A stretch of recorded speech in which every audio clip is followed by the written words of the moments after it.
Esto es equivalente a la vieja escuela. Yo tengo un container con pilas y antes de venderlas tengo que poner la etiqueta: estas pilas tienen 1000 mAh, entonces tengo que sacrificar una determinada cantidad siguiendo un protocolo que, de acuerdo a los grados de libertad, el intervalo de confianza, etcétera, etcétera, me dice cuántas tengo que sacrificar, y luego puedo ponerle el valorcito en la etiqueta y la alcalde comercial me hace un juicio bueno por él.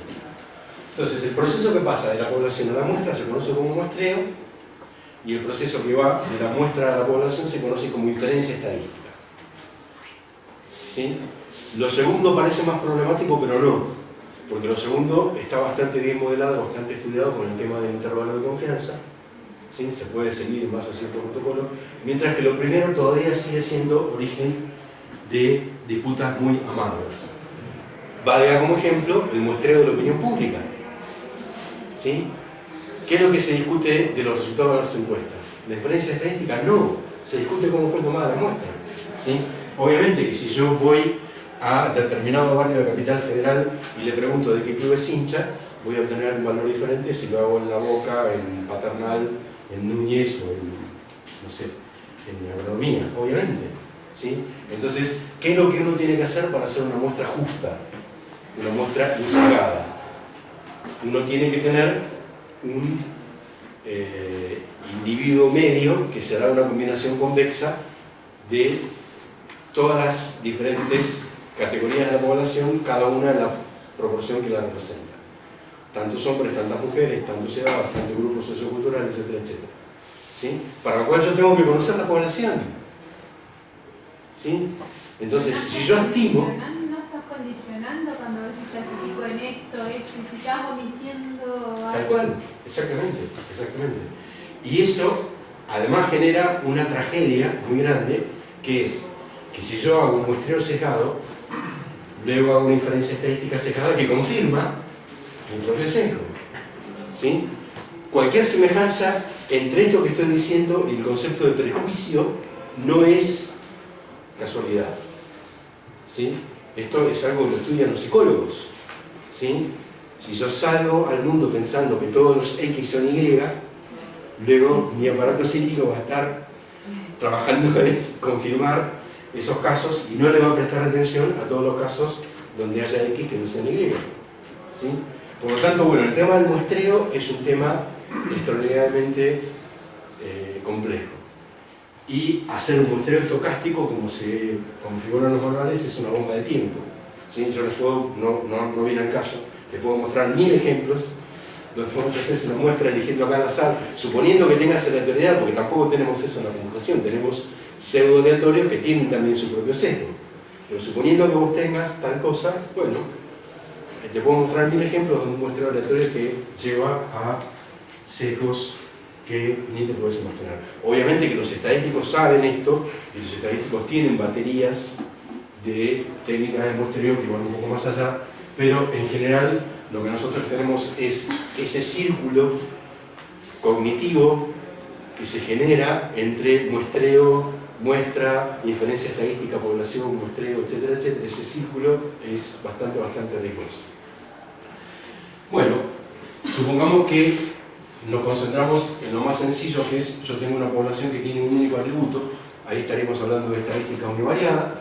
En la estadística univariada tenemos cosas que más o menos conocemos, todos los estimadores univariados de tendencia central, mediana, media y moda, todos los estimadores univariados de variación de la dispersión, variancia, desvío estándar, rango y rango intercuartil, y sobre eso podemos, obviamente, establecer determinadas cuestiones. Ahora vamos a ver cómo se hace un clasificador utilizando estimadores univariados.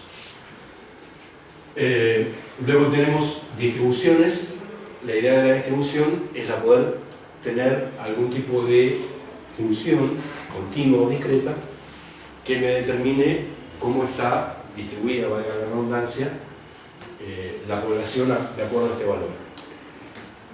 Y cuando se trata de una distribución discreta, yo lo puedo resolver con, por ejemplo, tablas que me dicen, por ejemplo, todos los de tal nacionalidad ¿sí? Yo acá lo que tengo es nacionalidad y la cantidad que hay.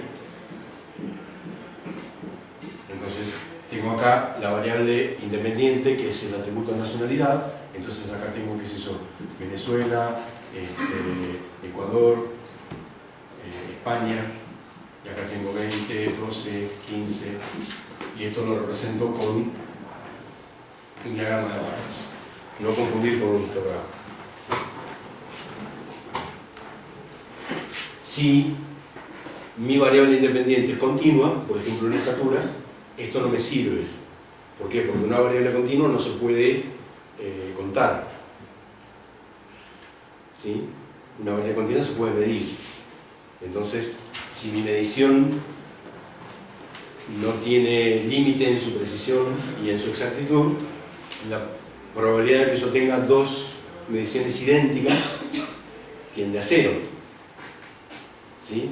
Entonces, o bien yo represento algo diferente, que no es la frecuencia relativa, también llamada probabilidad, pero probabilidad y frecuencia relativa son cosas diferentes, o bien utilizo una función que no me da una probabilidad, sino que me da una densidad probabilística. Me dice cuán densa es la probabilidad en determinados valores. En algunos lugares la probabilidad es más alta, en otros lugares la probabilidad es más baja. Pero yo no tengo nunca una medición de probabilidad cuando trabajo con una función de densidad probabilística. Sí puedo tener probabilidades cuando integro la función de densidad probabilística en un determinado intervalo. O sea, yo sí puedo decir cuál es la probabilidad de que en esta habitación haya personas que midan entre 1,70 y 1,75. ¿Sí? Sé que la probabilidad de que haya una persona que mide 1,70 es 0. Me refiero a 1,70 como a 0, 0, 0, 0, 0, 0, 0, 0, y así todos los ceros que podamos decir hasta el Big Crunch. ¿Sí? La probabilidad de que exista una persona que mida eso es 0. ¿Sí? Te lo garantizo. ¿Sí? Si tenemos cintas métricas infinitamente precisas, siempre vas a tener algún decimal o algo por el estilo. Sí te puedo decir que, suponiendo que la media sea 1,70 y que el desvío estándar sea 10, por ejemplo, te puedo decir que el 34% va a estar entre 1,70 y 1,80. ¿Sí? ¿Por qué? Porque luego sé que la distribución de densidad probabilística de la estatura de las personas sigue una determinada distribución famosa, que es la distribución normal. ¿Por qué? Porque la estatura de las personas es un epifenómeno, es un fenómeno emergente muy multicausal, genético, congénico, ambiental, etcétera, etcétera, todo lo que quieran. Hay una enorme cantidad de causas, de las cuales conocemos un porcentaje ínfimo, y cada una de esas causas está distribuida con su propia distribución, que muchas veces no conocemos. Pero luego aparece en nuestro amigo el teorema del límite central, que nos dice, cuando hay muchas y están todas superpuestas, el resultado final tiende a la distribución normal, a la curva de Gauss. Entonces, eso es lo primero que nosotros hacemos. Llega este dataset con una sola columna, y lo primero que hago es un test de normalidad. ¿Sí? Me fijo cuán bien se puede ajustar este conjunto de datos a una distribución normal. Si es que el test de normalidad me da algo que no es muy descabellado, a partir de ahí mi modelo de datos pasa a ser una distribución normal. Y a partir de la distribución normal yo puedo empezar a inferir cuestiones que me puede llegar a pedir mi modelo de datos. Y luego tenemos la estandarización, que es lo que dijimos que nos permite encontrar un espacio derivado dentro del espacio de atributos que es más robusto que el espacio original, en el cual yo lo que represento acá no es el valor, sino represento a, entre comillas, cuántos desvíos estándar está el dato respecto de la media de su población. Es lo que se conoce como valor Z, ¿sí? Que es el valor X menos la media dividido, menos la media dividido el desvío estándar. Muy crudamente, si la media de la estatura es 1,70 y el desvío estándar es 10, una persona que mide 1,75 tiene un valor Z 0,5, uno que mide 1,60 tiene un valor Z menos 1, etcétera, etcétera. O sea, básicamente yo lo que represento en este espacio es la significatividad estadística del valor, en vez de representar el valor. Lo cual será genial y excelente en algunos contextos y inadecuado en otros. Lo sabemos. Bueno, me adelanto un poquitito y luego volvemos. Entonces, esa es la función de densidad probabilística de la distribución normal. Estos valores que tenemos acá son las integrales de esta función en estos intervalos que tenemos, o sea, entre la media y el primer desvío estándar, o entre menos y el primer desvío estándar y la media tenemos aproximadamente el 34%, entre menos 2 y menos 1 desvíos estándar tenemos el 13%, etcétera, etcétera. Entonces, esto tiene varios resultados inmediatos. Por ejemplo, yo sé que tengo datos ruidosos, sé que tengo acá estaturas de personas, pero la estatura la estoy evaluando con un analítico de video, y el analítico de video a veces continúa la estatura de la persona con el sombrero, o la continúa con un objeto que hay detrás. Entonces me aparecen personas que miden 3,40 metros, o personas que miden 55 centímetros, ¿sí? Entonces, si esos datos ruidosos poblacionalmente no tienen ningún tipo de sesgo, o sea, si mi analítico de video no hace que los casos de personas muy altas sean más frecuentes que de personas muy bajas, yo puedo suponer que este valor es estable y por lo tanto, a lo sumo lo que puede estar pasando es que la verdadera gaussiana sea más finita o más ancha, pero sé que me manejo dentro de un determinado sesgo bajo. Entonces, ¿qué es lo que hago? Le digo, y los valores que estén a más de 2 o de 3 desvíos estándar de la media, sacalos, porque seguramente es un error sistemático, por lo tanto, cuelo, ¿sí?, mi dataset, y ya sé que estoy sacando los casos totalmente erróneos, ¿sí? Con lo que me queda, vuelvo a hacer un ajuste normal, con el cual tengo medias de estándar más estables todavía, porque saqué los atípicos, y ahí sí puedo hacer otro tipo de inferencias. O hay veces que hago este proceso varias veces, ¿sí? Hay inclusive una técnica donde hacemos esto en forma iterativa hasta que llegamos a una situación de cambio. Bueno, esto obviamente va hasta cierto punto a estimadores multivariados, o sea, yo puedo tener el genérico de la distribución gaussiana, me adelanto un poquitito, en este caso en 2D, entonces mi dataset estaría representado en un espacio de 2 atributos y mi función de densidad probabilística va a tener una forma como la siguiente. Idealmente, si el desvío estándar de ambas poblaciones es el mismo, la forma que yo voy a tener acá va a ser el de la curva de Gauss de revolución, ¿sí? Va a pasar de ser la curva campana a ser la campana-campana, ¿sí? Cuando los desvíos estándar no son iguales, entonces esto se distorsiona. Fíjense cómo es la forma, ¿sí? La forma básicamente sigue la misma idea que la función de Gauss original. Tenemos un factor de escala que depende del desvío estándar y una exponencial negativa que depende de la distancia al cuadrado entre el dato y la media dividido por el desvío estándar. Entonces, esa forma se ve idéntica en la gaussiana multidimensional. Tenemos un factor de escala que depende de, ya no tenemos sigma minúscula, sino sigma mayúscula, ¿sí? Sigma mayúscula va a ser una matriz donde voy a tener todas las covariancias, ahora vamos a explicar de qué se trata.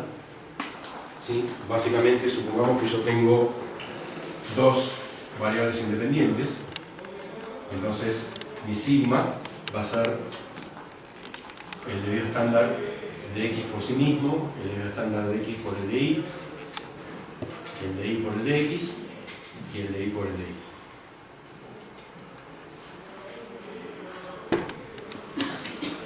Obviamente, esto da una matriz simétrica, diagonal positiva, y los que recuerdan algo de álgebra lineal verán que esta matriz siempre va a tener autovalores negativos.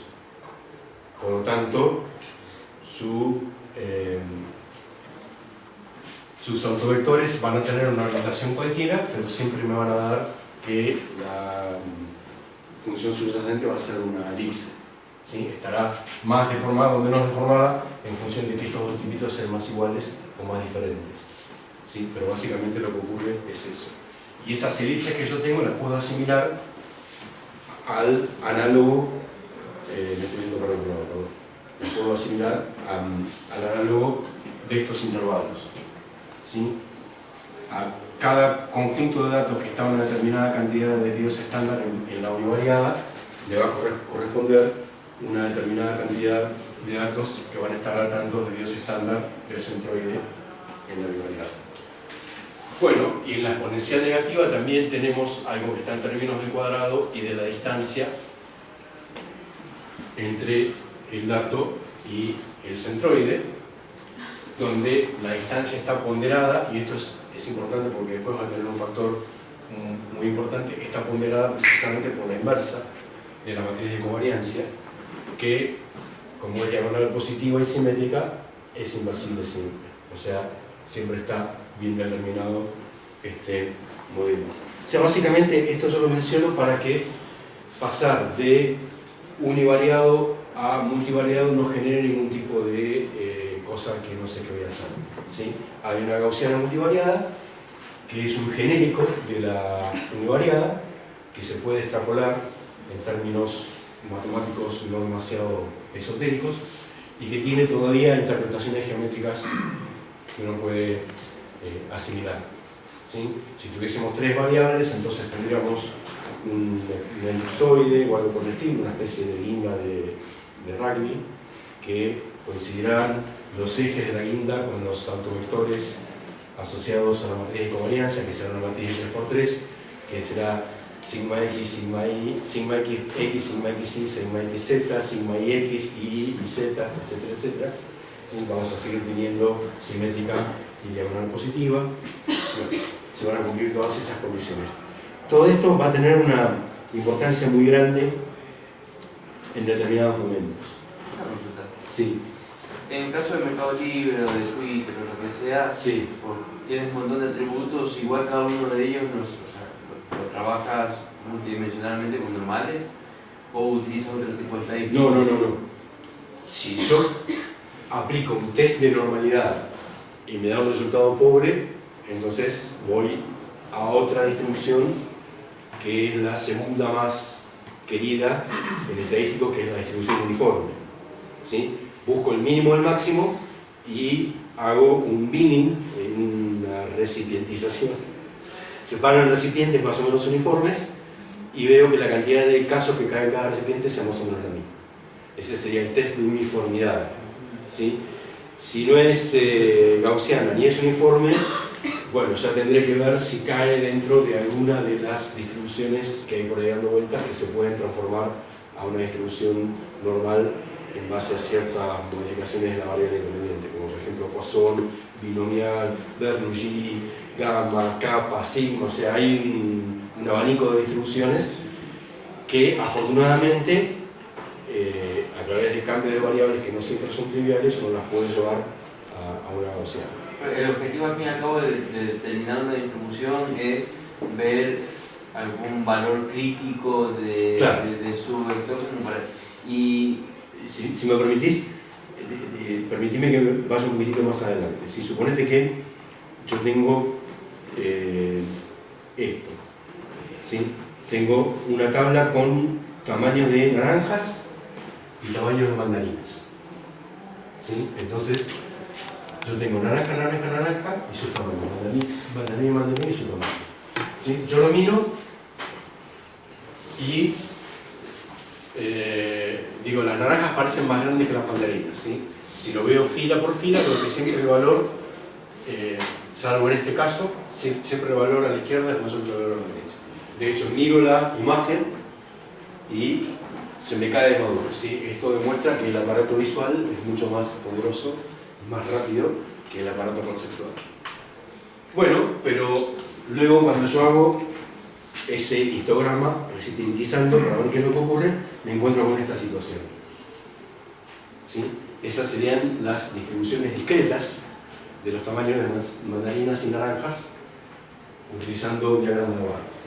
Entonces, bueno, ahí, si yo lo que tengo que hacer es, las frutas van pasando por una cinta transportadora y tengo que programar un brazo robótico que las tome y las ponga en una canastita o en otra canastita, y lo que estoy buscando, que creo que responde a tu pregunta, es cuál va a ser el valor umbral y cómo voy a hacer para tratar los casos de clasificación inadecuada.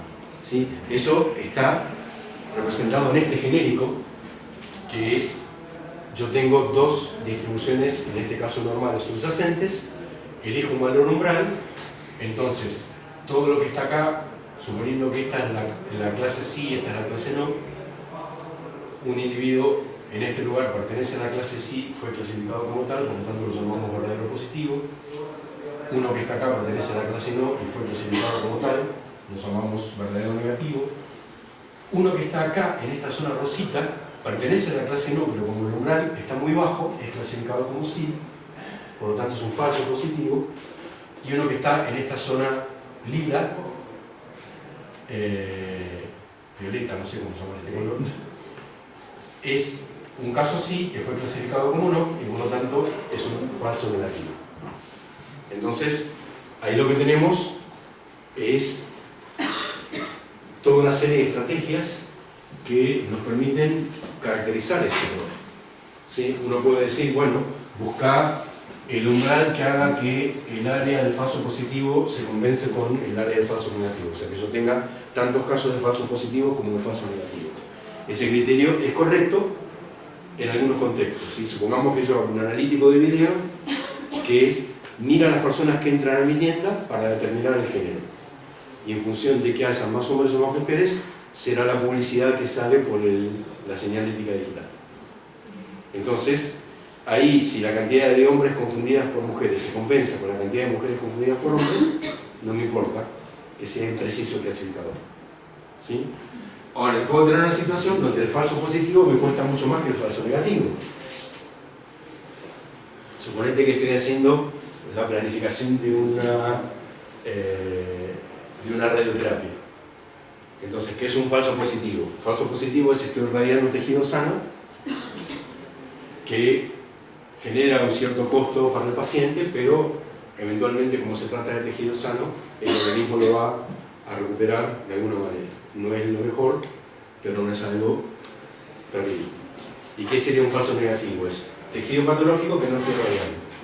Y por lo tanto, si no lo estoy irradiando, todo el proceso terapéutico se daña. Porque el tejido patológico que sobrevive luego se reproduce. ¿Sí? Entonces ahí el coste entre uno y otro es totalmente diferente.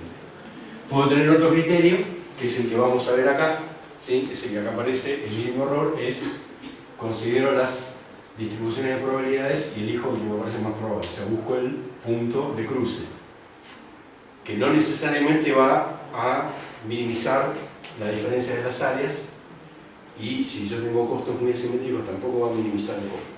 ¿Sí? O sea, aún en esta situación tengo varios criterios que son importantes. Bueno, volvamos un poquitito entonces a esto, las medidas de evaluación de modelos. Esto está sacado de Wikipedia. ¿Sí? Básicamente, esto que yo tengo acá es lo que se conoce como la matriz de confusión o la matriz de covariancia. Y yo puedo imaginarme entonces que tengo mi analítico visual que está analizando las personas que entran y las clasifican como masculino o femenino. Entonces, yo lo que tengo acá es la clase real, ¿sí? Actual, y lo que tengo acá es la predicha. Entonces, supongamos que es verdadero falso, entonces estos son los verdaderos positivos, estos son los verdaderos negativos, ¿sí? Este es un negativo equivocado, entonces es falso negativo, y este es un positivo equivocado, entonces este es falso positivo. Los verdaderos son los que están en la diagonal, ¿sí? Los que están acá, los que están acá son positivos y los que están acá son negativos. Esa es la manera en la cual yo lo pongo en lista.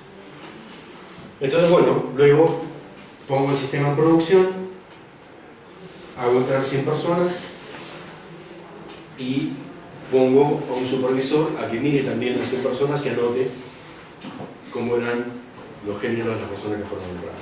Entonces entraron 100, ¿sí? Supongamos que entraron 52 de esta categoría y 48 de esta categoría. De estos 52, 35 fueron clasificados exitosamente como que pertenecían y los 17 restantes no. Y de estos, supongamos que 38 fueron clasificados adecuadamente y 10 no. Por lo tanto, encontré acá 45 y encontré acá 55. Está bien. Bueno, entonces, lo primero que yo veo es, esto tiene sesgo, porque en la población real yo tenía un pequeño porcentaje, un 4% más de verdadero que de falso, sin embargo, luego tengo un 10% más de falso que de verdadero. O sea, esto me está sesgando para un lado. Y asiente sobre cómo funciona. Bueno, como ustedes ven, hay toda una familia de parámetros de calidad, de los cuales los más básicos y más utilizados son la especificidad y la sensibilidad. Sí, la sensibilidad es la tasa de verdaderos positivos, o sea, cuánto vale este respecto de este, que es la suma de estos dos. Obviamente, un clasificador que dice sí siempre va a tener un 100% de sensibilidad. Por lo tanto, ese solo no me sirve. Bueno, la especificidad es este sobre la suma de estos dos. Obviamente, un clasificador que me diga siempre no va a ser 100% específico. Nunca genera una falsa alarma. ¿Sí? Luego en el medio tendré cómo evalúo la calidad de mi clasificador. ¿Sí? Obviamente que hay contextos totalmente diferentes. O sea, por ejemplo, si yo lo que estoy haciendo es buscar en Google, no me sirve un clasificador sensible, ya lo sabemos eso. Porque vos buscas por una palabra, por una frase, por un título, ¿y cuántos te da? ¿Cuántos miles de millones te da? ¿Sí? O sea, si Google no tuviese luego el ranking donde hace algo más y te pone más arriba en los que crean más relevantes, sería totalmente inútil. ¿Sí? Bueno, ahí es donde empieza el juego.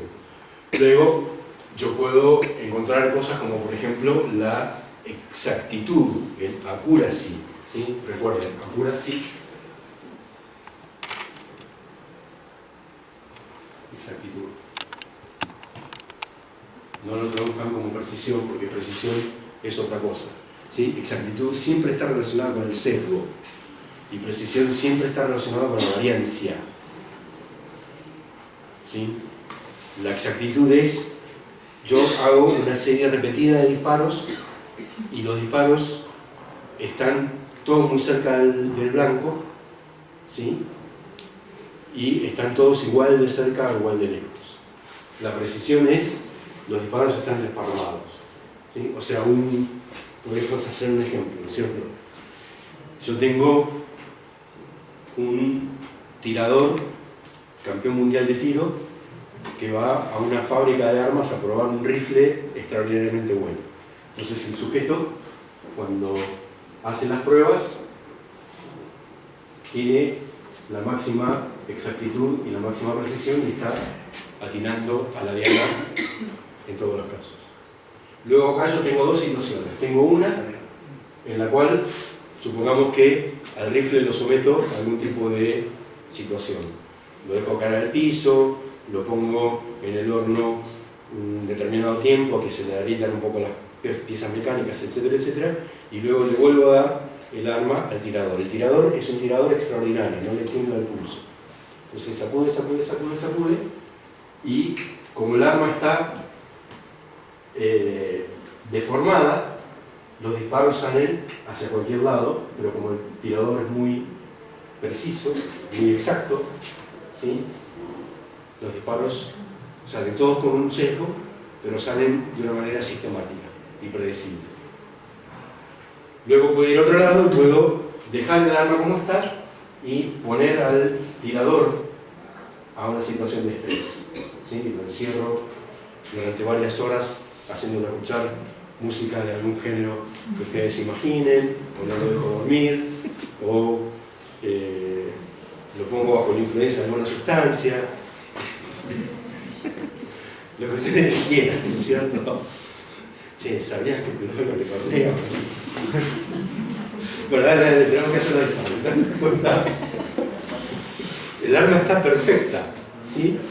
Pero el tipo está que no sabe cómo se llama, porque sufrió un estrés.